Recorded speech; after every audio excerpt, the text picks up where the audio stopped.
তাই বিভিন্ন সময়ে বিভিন্ন ইসলামী মনীষীগণ সমাজের দিকে লক্ষ্য রেখে অসংখ্য ইসলামিক বাণী ও উপদেশ প্রদান করেছেন, যেগুলো জীবনকে সহজ ও সুন্দরময় করে তোলে। আজ আপনাদের জন্য নিয়ে এসেছি এমনই 100টি ইসলামিক বাণী ও উপদেশ। আশা করি সেগুলো আপনাদের অবশ্যই ভালো লাগবে। সেই ব্যক্তি অভিশপ্ত যে মরে যায়, কিন্তু তার খারাপ কাজগুলো পৃথিবীতে রয়ে যায়। তোমার রবকে ভয় করো, কেননা যে তার রবকে ভয় করে সে কখনো একাকিত্ব অনুভব করে না।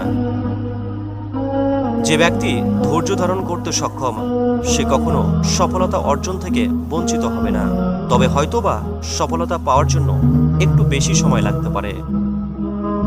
আমি যাকে তার প্রাপ্য সম্মানের চেয়ে যতটুকু অতিরিক্ত সম্মান দিয়েছি, সে আমার ঠিক ততটুকু ক্ষতি করেছে। অপরের কষ্ট দূর করার জন্য কষ্ট করার মাঝে